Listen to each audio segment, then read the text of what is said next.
समझना है chemical synapses को एकदम ब्रेन में सेट कर लेना, ठीक है। तो ये तो क्या प्री सिनेप्टिक नोव,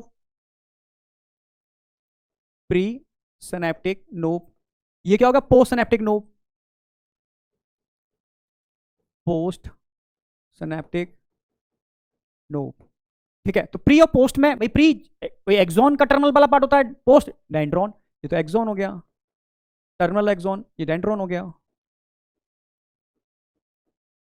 चलो ठीक है, अब होगा क्या, अब यहां पर डीपोलराइजेशन भाई बाहर, डीपोलराइजेशन टाइम पर अंदर कैसा हो जाएगा पॉजिटिव, बाहर negative, this are depolarisation, depolarisation. ये डीपोलराइजेशन सिग्नल यहां से होता हुआ यहां टर्मिनल वाले पार्ट पर आएगा, और टर्मिनल वाले पार्ट पर लगे होते हैं यहां पर कौन, कैल्शियम चैनल, ये क्या लगे हुए हैं, ये लगे हुए हैं कैल्शियम वोल्टेज गेटेड चैनल। भाई calcium voltage gated channel terminal axon पर लगे हुए हैं, तो उनकी खुलना और बंद होना, ओपनिंग एंड क्लोजिंग किस पर डिपेंड करती है, मेम्ब्रेन के पोटेंशियल पर। तो ये डीपोलराइजेशन जब से टकराता है तो पोटेशियम चैनल खुल जाते हैं, और पोटेशियम चैनल के खुलते ही कैल्शियम चैनल खुल जाते हैं, और कैल्शियम चैनल के खुलते ही कैल्शियम आयन अंदर एंटर कर जाते हैं। ये एंट्री होगी कैल्शियम आयन की, ये कैल्शियम आयन एंटर करके, ये जो कैल्शियम आयन अंदर एंटर करते हैं बेटा, ये कैल्शियम आयन सेकेंडरी मैसेंजर का काम करेंगे, यानी ये कैल्शियम आयन इन वेसिकल्स को धीरे धीरे क्या कराएंगे, मेम्ब्रेन से फ्यूज कराएंगे, मींस एक्सोसाइटोसिस। यानी ये कैल्शियम आयन क्या काम करते हैं, एक्सोसाइटोसिस का काम करते हैं, जो अंदर एंटर कर रहे हैं ये न्यूरोट्रांसमीटर की एक्सोसाइटोसिस करेंगे। दिखा दो भाई, न्यूरोट्रांसमीटर दिखा दो यहां पर व्हाइट कलर से, इनमें न्यूरोट्रांसमीटर फिलअप है।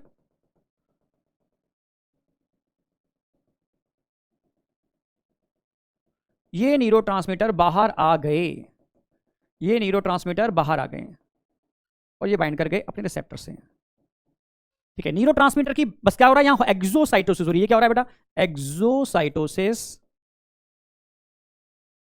Exocytosis of neurotransmitters. तो न्यूरोट्रांसमीटर की एक्सोसाइटोसिस हो रही है, बाहर निकल रहे हैं सिनेप्टिक क्लेफ्ट में, और निकलते ही क्या हो जाएगी, binding, binding of neurotransmitter is a binding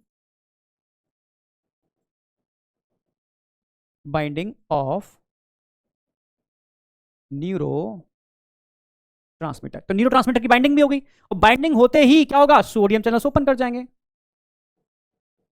open sodium ligand gated channel.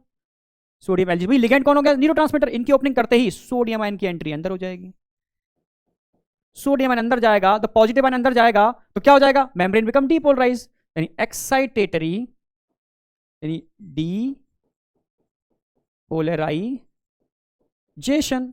इसी को तो बोलते हैं डीपोलराइजेशन का मतलब है मेम्ब्रेन एक्साइटेड हो गई, ठीक है, न्यूरॉन एक्साइटेड हो गया, तो excitatory post synaptic potential generate हो गया, एक्साइटेटरी पोस्ट सिनेप्टिक पोटेंशियल। तो पहला एग्जांपल मैं यहां यूज कर रहा हूं, एक्साइटेटरी पोस्ट सिनेप्टिक पोटेंशियल किस तरीके से जनरेट होता है, तो इसके लिए एक्साइटेटरी न्यूरोट्रांसमीटर चाहिए होते हैं जो दूसरे न्यूरॉन को एक्साइटेड कर दें, ठीक है। तो बहुत सिंपल तरीके से समझा रहा हूं, सबसे पहले डीपोलराइजेशन टकराता है टर्मिनल एक्सॉन के कैल्शियम चैनल से जो खुल जाते हैं, ठीक है। तो सबसे पहले क्या रहा है, ओपनिंग ऑफ कैल्शियम चैनल, तो सबसे पहले कैल्शियम वीजीसी क्या हो रहा है, ओपन, ठीक है, इनकी ओपनिंग नंबर 1। तो नंबर 1 क्या हो रही है, ओपनिंग ऑफ कैल्शियम वीजीसी। इनके ओपन होते ही क्या हो रहा है, number 2 exocytosis of neurotransmitter, calcium अंदर आएंगे और न्यूरोट्रांसमीटर को एक्सोसाइटोसिस कराएंगे।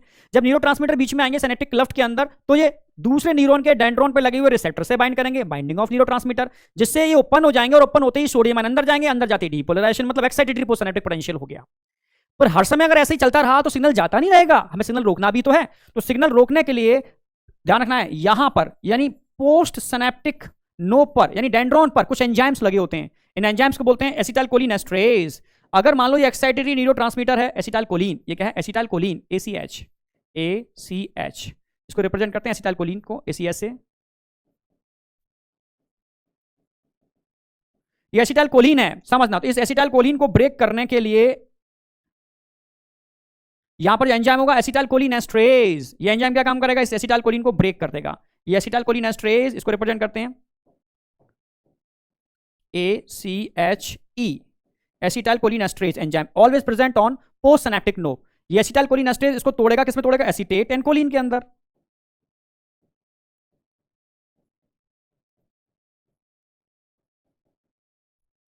बस इसके टूटते ही सिग्नल का आगे जाना रुक जाएगा, ठीक है। यानी ये तो चाहते हैं हर समय सिग्नल जाता रहेगा, तो हर समय वर्क थोड़ी ना होना है, सिग्नल जाए, काम हो जाए, रुक जाए। तो ऑटोमेटिकली ये एंजाइम क्या करेगा, इसको तोड़ देगा। ठीक है, तो फिर समझना, डीपोलराइजेशन सिग्नल जाएगा, कैल्शियम खुलेंगे, कैल्शियम अंदर आएगा, एक्सोसाइटोसिस कराएगा, ये न्यूरोट्रांसमीटर बाइंड करेंगे, सोडियम चैनल खुल जाएंगे जो लिगैंड गेटेड है, लिगैंड गेटेड खुलते ही सोडियम अंदर, depolarisation, excitatory postsynaptic potential.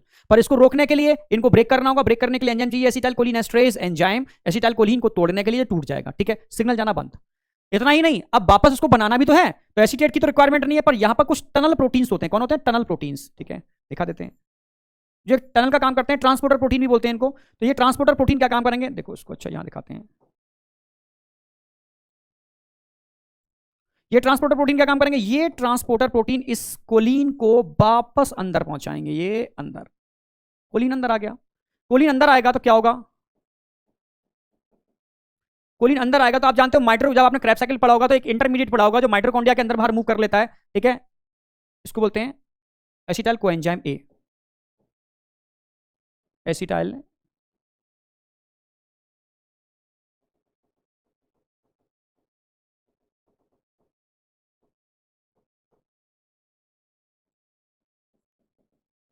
Colin plus acetyl coenzyme A. Acetyl coenzyme कहां से आया, माइटोकॉन्ड्रिया से आया। कोलिन और एसिटाइल कोएंजाइम ए मिलकर के, कोलिन और एसिटाइल कोएंजाइम ए मिलकर के एक एंजाइम होता है, उसकी प्रेजेंस में क्या बनाने वाले हैं, ये बनाने वाले हैं ACH। ACH का मतलब है एसिटाइल कोलिन, और कोएंजाइम ए अलग हो जाएगा, प्लस कोएंजाइम ए अलग हो गया। ये कोएंजाइम ए वापस माइटोकॉन्ड्रिया में एंटर करके एसिटाइल कोएंजाइम ए बना लेगा। ठीक है, और एसिटाइल कोलिन क्या करेगा, ये एसिटाइल कोलिन यहां पर इनको वापस से रिफिल कर देगा, इन वेसिकल्स की रिफिलिंग कर देगा एसिटाइल कोएंजाइम में। ठीक है, ये एसिटाइल कोलिन। ठीक है, तो समझना मेरी बात, तो ये क्या है, माइटोकॉन्ड्रिया,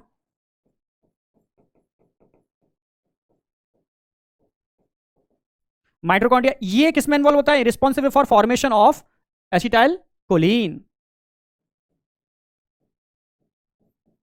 फॉर्मेशन ऑफ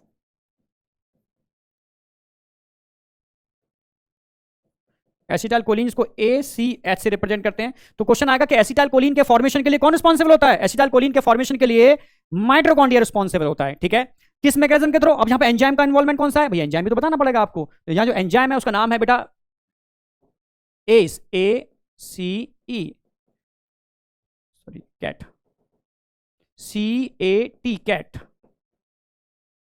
कैट का मतलब समझते हो, कैट का मतलब होता है choline acetyl transferase, choline acetyl transferase लिख लेना, C for choline, A for acetyl, T for transferase. Choline acetyl transferase ये एंजाइम होता है, ये एसिटाइल कोलिन जो माइटोकॉन्ड्रिया का इंटरमीडिएट है, कोलिन जो अंदर से गया, इनको मिलाकर के acetyl choline acetyl transferase acetyl choline का फॉर्मेशन करेगा, कोएंजाइम में वापस अंदर आ जाएगा, और इससे क्या कर देंगे, रिफिलिंग करेंगे, मैकेनिज्म फिर से स्टार्ट हो जाएगी। ठीक है, तो अब मैं इसको नंबर में तोड़ रहा हूं जिससे आपके दिमाग में परमानेंट सेट हो जाएगा, स्टेप बाय स्टेप कि हो क्या रहा है। ठीक है, कलर यूज करते हैं डिफरेंट बिल्कुल। ठीक है, अब देखो सबसे पहले क्या होगा, सबसे पहला स्टेप है डीपोलराइजेशन। दूसरा स्टेप क्या है, इस डीपोलराइजेशन से कैल्शियम चैनल ओपन होंगे, number 2 opening of calcium channel. Number 3 क्या होगा, जब कैल्शियम चैनल की ओपनिंग होगी तब एक्सोसाइटोसिस होगी, न्यूरोट्रांसमीटर की होगी एक्सोसाइटोसिस। इसके बाद क्या होगा, नंबर 4 होगा बाइंडिंग ऑफ एसिटाइल कोलिन या न्यूरोट्रांसमीटर विद रिसेप्टर, बाइंडिंग हो गई। बाइंडिंग होने से क्या होगा भाई, सोडियम LGC ओपन कर जाएंगे, करा दिया ओपन आपने। इनके ओपन करने से क्या होगा, नंबर 6 डीपोलराइजेशन। एकदम क्लियर है, डीपोलराइजेशन का मैकेनिज्म एक्टिवेट हो गया। अब डीपोलराइजेशन के बाद क्या होगा, नंबर 7 एसिटाइल कोलिनेस्टरेज एक्टिवेट होगा, इसको तोड़ेगा। नंबर 8 पर क्या होगा, इसका रीअपटेक हो जाएगा, रीअपटेक होकर के क्या हो जाएगा, नंबर 8 पर, नंबर 9 पर रिफिलिंग हो जाएगी वापस इसकी, फिर से कहानी स्टार्ट हो गई स्टेप बाय स्टेप। बिल्कुल, अगर वैसे भी समझ में ना तो आप स्टेप के बेस पर भी याद रख सकते हो, बिल्कुल step by step. Excitatory postsynaptic potential, किस तरीके से दूसरा न्यूरॉन एक्साइटेड मोड में आता है, उसके लिए एक्साइटेटरी न्यूरोट्रांसमीटर लाइक एसिटाइलकोलिन का एग्जांपल लिया है मैंने, कि डीपोलराइजेशन आएगा, कैल्शियम चैनल खुलेंगे, ठीक है, एक्सोसाइटोसिस होगी, न्यूरोट्रांसमीटर बाइंड होगा, सोडियम चैनल खुलेंगे, सोडियम अंदर आएगा, दूसरा न्यूरॉन एक्साइटेड मोड में आ गया। इसको खत्म करने के लिए एसिटाइलकोलिनेस्टरेज ब्रेक करेगा, रीअपटेक होगा, कैट की प्रेजेंस में वापस एसिटाइलकोलिन का फॉर्मेशन होगा, रिफिलिंग हो जाएगी। स्टेप एकदम क्लियर, कोई डाउट होना ही नहीं चाहिए। ठीक है, तो